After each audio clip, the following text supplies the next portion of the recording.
श्रीमद् कुंज विहारणे नमः। श्री स्वामी हरिदास विजय तीर्थराम।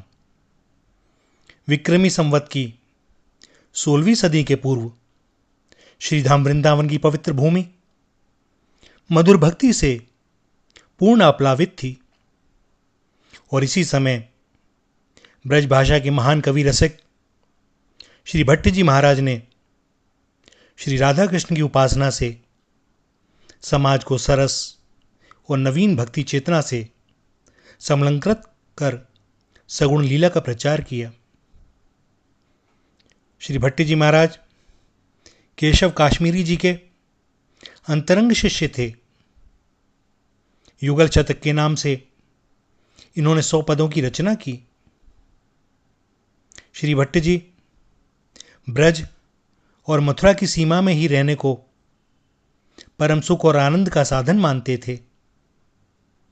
ये ब्रज की लता पताएं, कुंज निकुंज, सरिता, शुकसारिका, हरितमा, श्री यमुना महारानी और मोहिनी छवि को वे प्राणों से भी प्रिय मानते थे। वे कहते, रे मन वृंदा विपिन निहार, यद्यपि मिलें कोटि चिंतामणि, तदपि न हाथ पसार। विपिन राज सीमा के बाहर, हरिहूं को न निहार। जय श्री भट्ट धूरी धूसर तन, यह आशा उर्धार। अर्थात अरे मन, श्रीधाम वृंदावन की शोभा को निहार।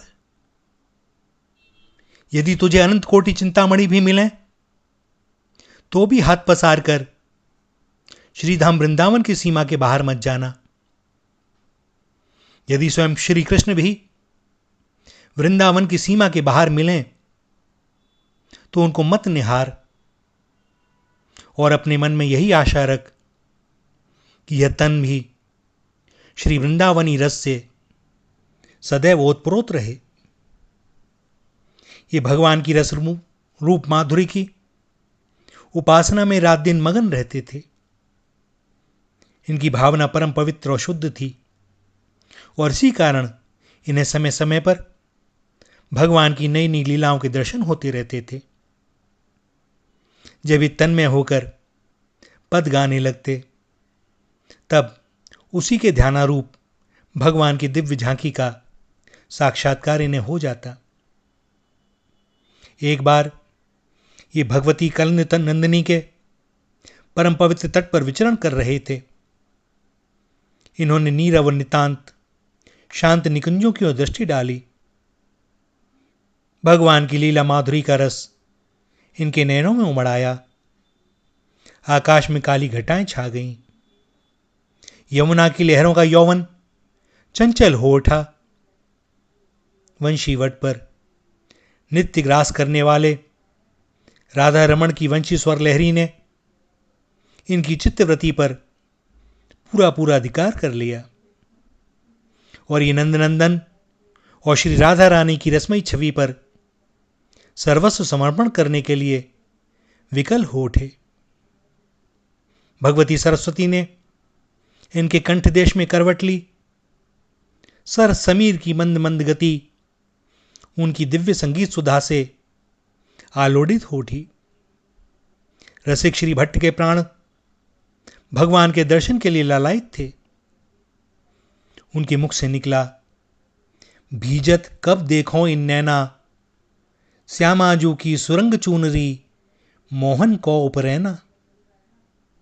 भगवान से अपने भक्त का विरह दुख सहा न गया और इनकी इच्छा पूर्ति के लिए वे रास श्रीश के सहित प्रकट हो गए। श्री भट्ट जी देवाचार्य ने देखा कि कुंज में कदम्ब के नीचे कोटि कंदर्प लावण युक्त रास बिहारी अपनी प्रीतमा श्री राधा रानी के कंध देश पर कोमल कर स्पर्श का सौंदर्य बिखेर रहे हैं। श्री यमुना जी की स्वच्छ धाराएं उनके चरण चूमने के लिए अपने कुल की मर्यादा तोड़ना चाहती हैं, किंतु बालुका की सेना मानो उन्हें विवश कर देती है कि वे आगे न बढ़ें। श्री भट्ट देवाचार्य जी ने अपना जीवन सफल माना। उन्होंने भगवान की दिव्य और कृपामयी झांकी को काव्य रूप देकर अपने सौभाग्य की सराहना की। इनका रोम रोम पुलकित हो उठा। श्यामा साम कुंज तर ठाड़े जतन कियो कछु मैना, श्री भट्ट उमड़ी घटा चहु दिसी तें घिरी आई जल सेना। और दोनों की दर्शन करके इनके मुख से निकलता है, दर्पण में प्रतिबिंब ज्यों नैन जू नैनन माही, यों प्यारी पिय पल कहू न्यारे नहीं दरसाही। अर्थात श्री प्रिया प्रीतम एक पल के लिए भी एक दूसरे से अलग नहीं होते। जिस प्रकार दर्पण में दिखाई देने वाले प्रतिबिंबित नेत्र देखने वालों के नेत्र से मिलकर एक हो जाते हैं, उसी प्रकार श्री श्यामा श्याम एक दूसरे में मिलकर अभिन्न हो गए हैं। फिर कहते हैं, प्यारी तन श्याम श्याम तन प्यारो, प्रतिबिंबित तन अरस परस दो, एक पलक दिशियत नहीं न्यारो। अर्थात हे सखी, श्री राधा का तन श्याम सुंदर में और श्री श्याम सुंदर का तन श्री राधा में एकाकार होने के कारण यह दोनों गौर श्यामल जोड़ी दर्पणवत हो गई है। ऐसा प्रतीत होता है मानो दोनों मिलकर एक हो गए हैं, एक क्षण को भी विलग नहीं दिखाई देते। ज्यों दर्पण में नैन, नैन में नैन सहित दर्पण दिशवारों, श्री भट्ट जोट की अति छवि ऊपर तन मन धन्यो छावर डारो। जिस प्रकार दर्पण में दिखने वाले नेत्र देखने वाले के नेत्रों की छवि से मिलकर एकाकार हो जाते हैं, उसी तरह श्री प्रिया प्रीतम एक दूसरे में मिलकर अभिन्न हो गए हैं। श्री प्रिया प्रीतम की एक प्राण दो देही की छवि को निहार कर श्री भट्ट देवाचार्य जी अपना तन मन धन न्यौछावर करते हैं। भगवान का रस रूप ही भवबंधन से निवृत्त होने का कल्याणमय विधान है, और भगवान की यह माधुर्य मूर्ति उनके नैनों में जो बसी रहती थी वही इनकी अतुल संपत्ति।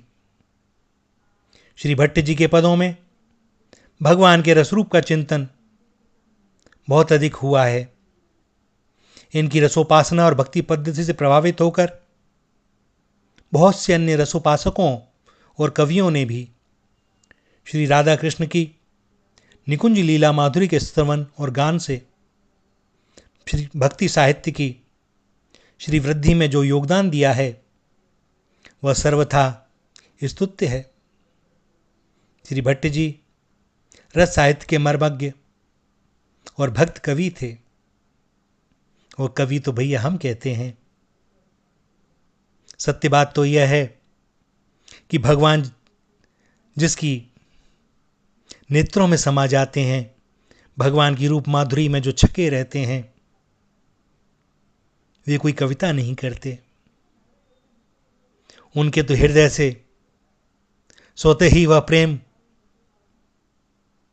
शब्दों के रूप में, सरस कविता के रूप में, दोहों छंदों के रूप में स्वतः ही निकलता है। वे तो खूब उसे गुप्त रखना चाहते हैं, पर रस जब हृदय में नहीं समाता तब वह उमड़ पड़ता है। और भैया ऐसे रसिकों की इन्हीं वाणी से हम जैसे अधम और पतित जन थोड़ा बहुत उनकी स्थिति का अनुभव कर पाते हैं। सोचें कैसे होंगे वे श्री श्यामा श्याम, कैसी उनकी रूप माधुरी, कैसा अद्भुत ये ब्रज जहां पर आज भी श्री श्यामा श्याम अपने परिकरों के साथ विचरण करते रहते हैं। श्री नित्य किशोरी का यह नित्य धाम, मिलना कभी उनसे। श्री राधा श्री राधा श्री राधा।